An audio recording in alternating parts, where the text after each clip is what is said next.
안녕하세요. 크립토TV입니다.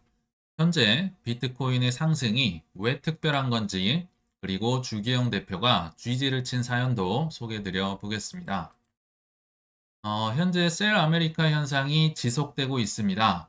좀 오를 것 같았던 미국 주식이 연 이틀 떨어지고 있고요. 약달러도 꽤나 진행이 되며 또 국채금리는 꽤나 많이 올라와 버렸네요. 그러니까 미국의 입장에선 현재 최악의 상황임에도 불구하고 비트코인만 올라가고 있고요. 심지어 달러 기준으로 최고점을 경신을 해버렸죠. 어제 그 미국 주식 좀 현황을 가져와 봤는데요. 다우존스가 거의 2% 떨어졌었고 S&P 500도 마이너스 1.6%, 러셀 2000은 소형 주식인데 거의 3% 가까이 빠졌습니다. 근데 미국의 10년물 국채금리는 또 4.6%를 뚫고 올라갔고요. 참고로 30년물 국채금리는 사상 최고치 5%를 돌파했다고 합니다. 굉장히 최악의 상황으로 가고 있죠. 그래서 어제는 또 금은 조금 올랐죠. 그래서 금과 비트코인만 올라가고 있고 오르는 속도는 비트코인이 더 빠르다. 요게 이제 뭐 한 줄 요약인 것 같아요. 일단 S&P 500이 그럼 떨어진 이유를 한번 살펴보면요. 어제만 하더라도 S&P 500 차트인데요. 뭐 신나게 즐겁게 시작을 하다가 어떤 사건이 하나 터졌는데 그게 바로 20년물 국채의 입찰이 있었는데요. 쇼크가 났습니다. 아무도 안 사. 너네 거 안 사 한 거죠. 안 사게 되면 어떻게 됩니까? 국채 가격은 떨어지고 국채 금리는 올라가고 최악의 상황. 이게 지금 다 연쇄적으로 일어나고 있는 일이라 보시면 돼요. 그러니까 S&P 500이 쭉 떨어지면서 지금까지도 회복을 하지 못하고 있는 상황이다. 보시면 될 것 같습니다. 어제 오늘 얘기는 아니죠. 이미 무디스가 미국의 신용 등급을 강등시켰고요. 거기에 뭐 영향으로 국채 경매가 흥행에도 실패를 했었고 또 최근에 트럼프가 감세안을 앞두고 야 이거 진행시켜 안 그러면 뭐 F 단어를 쓰면서 욕까지 막 하고 막 협박을 했었죠.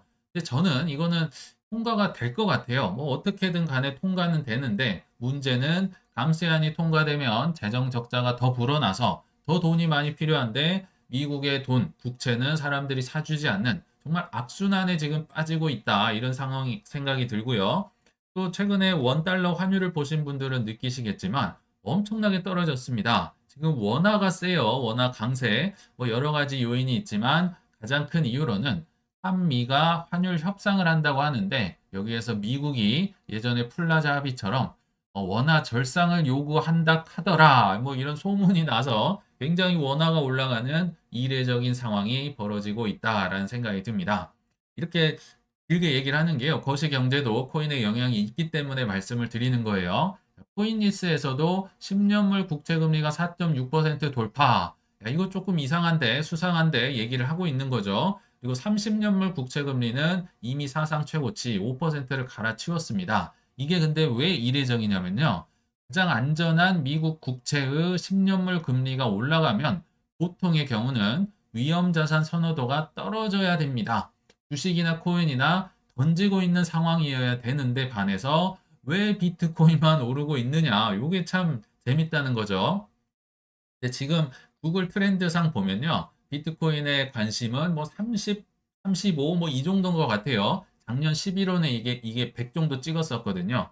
관심은 사실 비트코인에 대한 관심이 굉장히 저조한데 반해 사실 여기저기서 신고점이 이미 속출을 했었습니다. 달러가 이제서야 비트코인 전고점을 뚫고 올라가는 데 반해서 세계적으로 이미 비트코인의 전고점은 뚫려왔습니다. 2, 3일 전에 이미 아르헨티나에서도 그들의 화폐 기준으로 비트코인이 최고점을 찍었었고 또 수단이라는 나라에서도 그들의 화폐 기준으로 비트코인이 전고점을 뚫고 올랐었고요. 그 뒤에 트르키에도 있었고 이제서야 달러 차례가 돼서 달러 기준으로도 최고점을 찍었다는 건데요.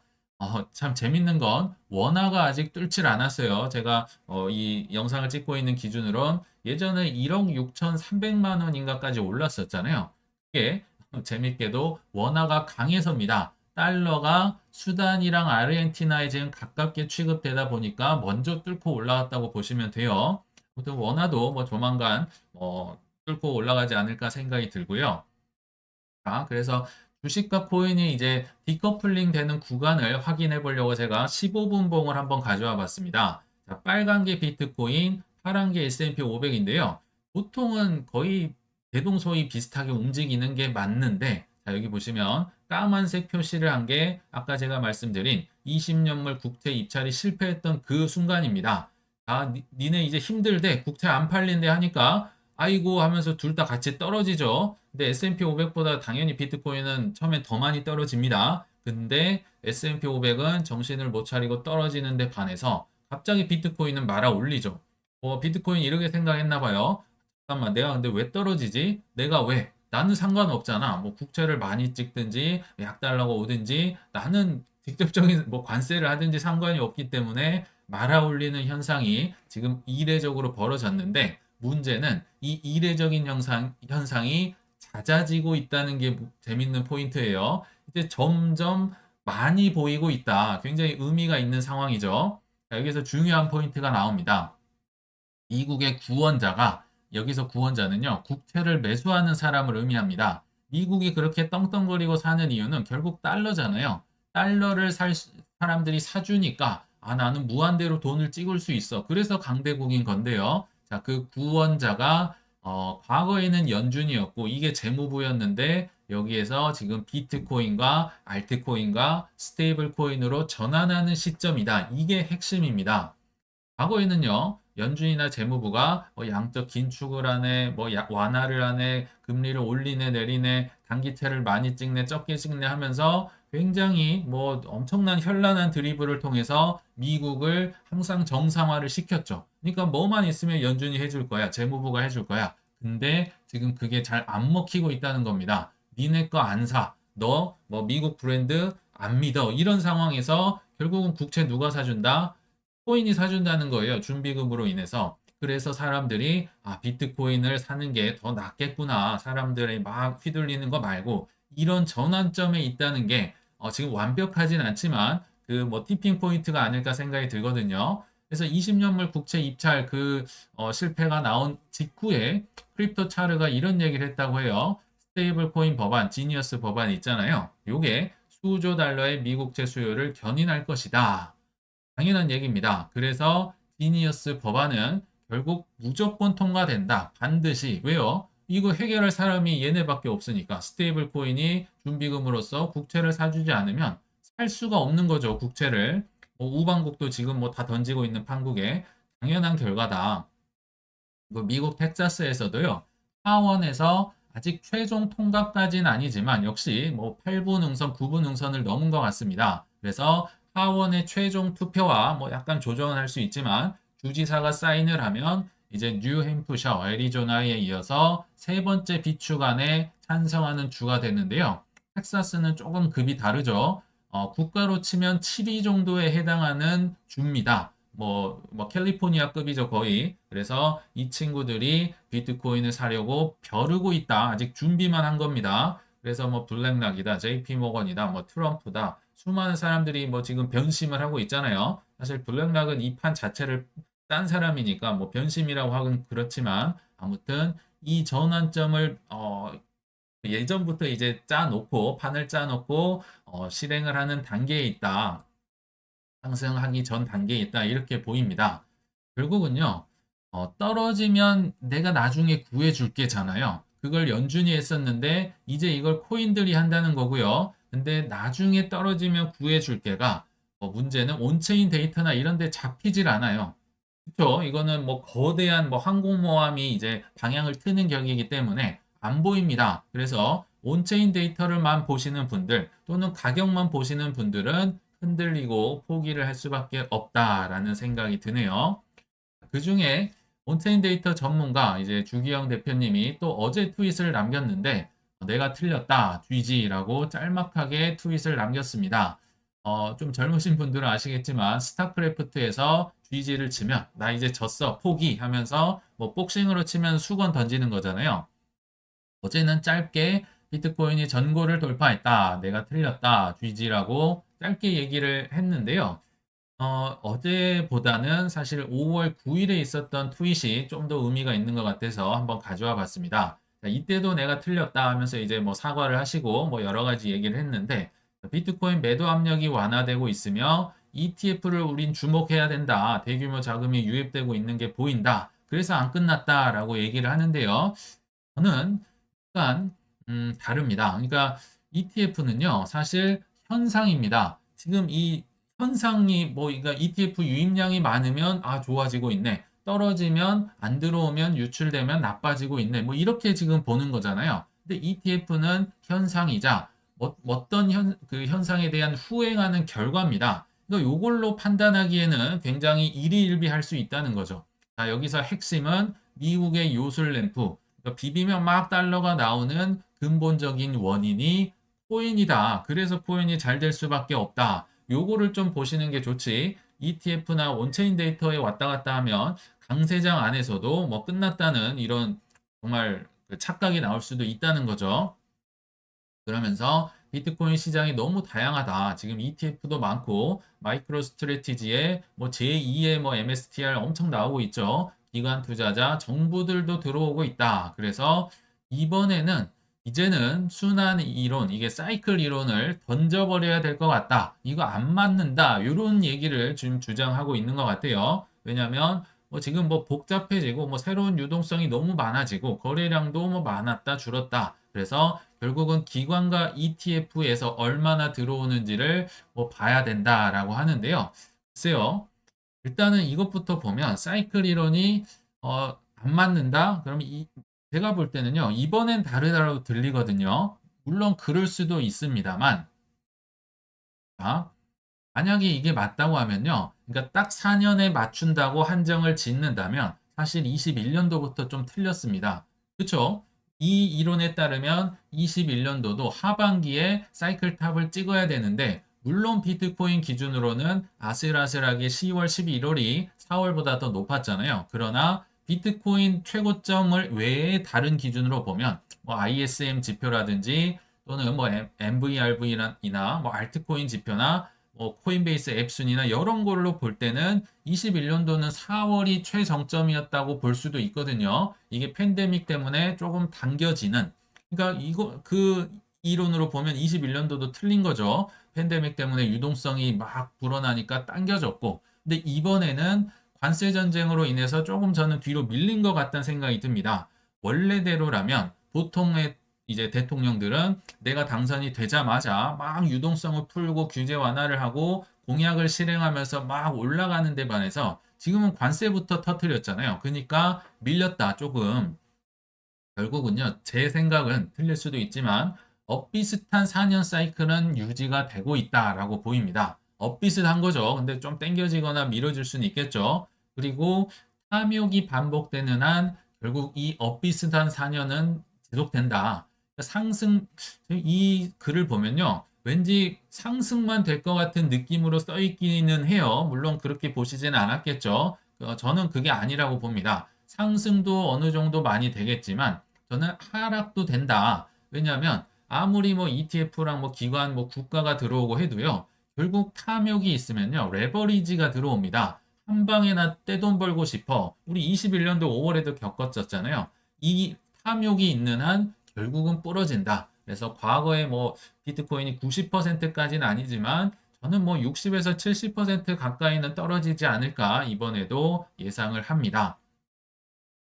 그래서 좀 이 주기영님의 그 관점에서 한번 정리를 해보면요. 저는 미국에 돈 찍고 싶은 욕심이 강하면 강해질수록 코인에 돈이 많이 들어올 수밖에 없는 구조다. 그래서 현상이 아니라 원인에 집중을 하셔야 사실 병도 잘 고쳐지고요. 투자도 흔들리지 않는다라고 생각이 드네요. 자, 이제 여기서부터는 참고사항입니다. 제 노하우를 좀 말씀드리는 시간인데요. 나 이거 필요 없다. 뭐 뉴스만 필요하다 하시면 안 보셔도 됩니다. 그냥 끄셔도 돼요. 자, 내 이더리움 또는 내 땡땡 코인은 재미가 없는데 뭐 하면서 기다려야 되느냐. 뭐 이러실 수도 있을 것 같아서 제가 지금 뭘 하고 있는지를 한번 말씀을 드려볼게요. 자, 현재 저는 현금이 들어오면 코인을 사고 있진 않아요. 다 환전을 시키려고 노력을 합니다. 왜요? 아까 보셨지만 원달러 환율이 정말 많이 떨어진 것 같아요. 뭐 더 떨어질 수는 있겠죠. 그러나 저는 이 정도면 만족을 한다. 그래서 이걸로 뭘 하느냐? 그냥 들고 있을 수도 있고요. 미국 주식을 공부해서 뭐 평소에 째려보는 것들을 좀 사려고 지켜보고도 있고 또는 업비트에도 이미 USDT와 USDC가 들어왔어요. 그리고 USDT 뭐 지금 1390원 왔다 갔다 하더라고요. 굉장히 많이 떨어졌던데 여기 환전에 비해 여기는 환전 수수료나 그 뭐 사는 때 파는 때 이 갭이 없잖아요. 그래서 요거를 좀 사놓고 USDT 마켓이 있거든요. 근데 활발하진 않아요. 그래서 만약에 요걸로 사놓는다면 그냥 거래량이 그나마 있는 비트랑 이더 정도만 뭐 살 수 있지 않을까. 다른 거는 호가창이 막 텅텅 비어 있더라고요. 근데 오늘은 알트코인이나 뭐 비트코인 얘기 많이 했으니까 미국 주식 얘기를 짧게 한번 해보도록 하겠습니다. 제가 공부했던 게 저번 시간에 말씀드린 아이렌이라는 뭐 채굴도 하고요. 비트코인 뭐 채굴도 하고 AI 데이터 센터도 구축하고 뭐 이런 주식도 있습니다. 계속 뭐 지켜보고 있는 주식 중에 하나고요. 또 유나이티드 헬스라고 해서 이제 미국 주식하는 분들은 아시겠지만 최근에 굉장히 떠들썩한 건강보험 미국에서 1위 건강보험 회사거든요. 근데 굉장히 최근에 많이 떨어졌습니다. 그래서 두 개를 관심 종목에 넣고 계속 지켜보고 있습니다. 물론 이제 여기에 대해서 말씀을 드릴 텐데 최근에 트럼프가 약값을 떨어뜨리겠다, 뭐 행정명령에 하겠다 하면서 굉장히 압박을 해서 지금 요 회사 주식이 엄청 많이 떨어지고 있어요. 근데 요게 이제 최대 건강보험사거든요. 거기에다가 법무부 조사까지 니네 불법 있는지 밝혀내고 또 뭐 외국의 뭐 금융회사에서도 니네 뭐 등급을 뭐 투자 등급을 떨어뜨리고 온갖 악재가 겹치면서 엄청 떨어지고 있는데 그럼 트럼프가 왜 이런 행동을 하는지부터 한번 따져보면요. 이 사실 공공의 적이잖아요. 아시겠지만 미국은 약값도 비싸고 뭐 진료비랑 다 비싼데 이 공공의 적을 때리면서 물가도 조금 떨어뜨리고 그리고 본인의 인기가 올라가겠죠. 다들 싫어하거든요. 참고로 이 회사 대표가 예전에 총에 맞아 죽었습니다. 워낙 미움을 많이 받아서 뭐 그런 것 같거든요. 그래서 인기도 좀 올라가고 뭐 이게 아닌가 개인적으로 생각을 하거든요. 자, 요게 유나이티드 헬스 그룹의 주식인데요. 자, 이거는 일봉도 아니고 주봉도 아니고 월봉입니다. 월봉인데 이렇게 처참하다는 거죠. 거의 뭐 20년도 3월에 팬데믹 수준에 육박할 정도로 한때 뭐 630불 정도 그냥 계속 우상향하던 주식인데요. 지금 뭐 294달러로 반토막도 넘게 많이 떨어지니까 좀 관심을 내가 가져봐야 되나 하면서 열심히 공부를 하고 있는 건데요. 자, 일단은 이 회사는 1등 그룹입니다. 제가 뭐 찾아보니까 미국에서 건강보험사 중에 시장 점유율이 압도적인 1위더라고요. 16%. 뭐 여러 가지가 있는데 압도적입니다. 근데 연 보험료 미국이 비싸다고 해서 제가 이것도 한번 AI에게 물어보니까 23년도 기준이긴 한데요. 일단 한국의 건강보험은 뭐 민간도 아니죠. 공공 쪽이고 한 뭐 130만 원, 140만 원 정도면 온 가족이 그래도 의료보험 혜택을 누리는데 반해서 미국은 온 가족 기준으로 약 22,400불 정도라고 합니다. 얼핏 계산해도 22배가 넘어가니까 이게 뭐 최고급 뭐 그런 게 아니에요. 그냥 일반적인 유나이티드 헬스 그룹의 건강보험 23년 기준으로 1년에 이렇게 많이 쓰고 있다. 그러니까 참 미국이 참 겁나는 나라긴 해요. 근데 여기서 이제 1등이니까 욕을 많이 먹었겠지만 투자에서는 좀 냉정할 필요가 있다고 생각이 들거든요. 항상 1등은 욕을 바가지로 먹습니다. 구글도 먹고요. 애플도 먹고 쿠팡도 먹고 테슬라도 먹고 그냥 온갖 이 기업들이 다 뭐 단독점이다, 과점이다 하면서 과징금 때려맞고 하는 거 보시잖아요. 일단은 1등은 원래 욕을 먹는다. 그래서 뭐 이걸 너무 좀 감정은 배제하고 보면 일단은 저력은 있는 회사구나라고 저는 생각이 들었고요. 그리고 과거에는 어땠냐? 역사를 공부를 해봐도 아무리 트럼프가 뭐라 뭐라 하더라도 결국은 극복을 했구나. 근데 지금 최근이 너무 많이 떨어졌다는 거죠. 뭐 17년 5월, 18년 5월 쭉 19년, 20년 계속 여러 가지 얘기를 했었거든요. 특히나 약가 인하 정책 발표, 일기 때도 똑같이 했었거든요. 뭐 규제를 강화하겠다. 뭐 4%, 3%, 5%, 6% 많이 떨어졌죠. 20년도 7월에는 역시 약값을 떨어뜨리기 위한 행정명령에 서명하겠다. 뭐 관행을 비판하겠다. 뭐 이런 중간 브로커들이 다 해먹는다 하면서 최근에도 막 비난을 엄청 트럼프가 했었는데 결국은 회복을 하더라. 지금 좀 많이 과하게 떨어지긴 했는데, 근데 또 하나의 뭐 위험 요소라고 해야 될까요? 뭐 이런 기사들도 많이 보이더라고요. 주가가 지금 너무 많이 떨어지니까 서학 개미들이 몰려서 베팅에 성공할까? 보통은 몰리는데 돈을 벌 수 없다. 뭐 이런 얘기가 많잖아요. 자, 근데 요거는 제 생각에는 지금 빠른 정보화에 따른 좀 부작용이 아닐까? 어느 정도 좀 감수를 하고 가야 되지 않을까? 이런 생각이 들거든요. 아무튼 바이더딥의 수요가 굉장히 많다고 해요.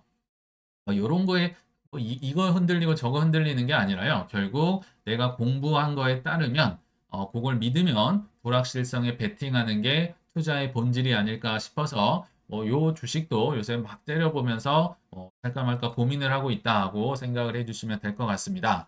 그래서 오늘 한번 마무리를 해보려고 하는데요. 오늘 뭐 코인을 좀 벗어난 얘기도 많이 한 것 같은데 아무튼 저는 2분기 즈음으로 해서 코인 상승을 전제로 이미 행동을 하고 있고요. 언제 팔지? 얼마나 팔까? 그리고 팔면 나 이걸로 뭐 하지? 그리고 지금 현금이 생기면 어디다 쓰지 등을 계속 머릿속에서 준비를 하고 있습니다. 여러분도 각자 본인에게 맞는 계획을 잘 세워보시길 바라면서 이만 마치겠습니다. 시청 감사합니다.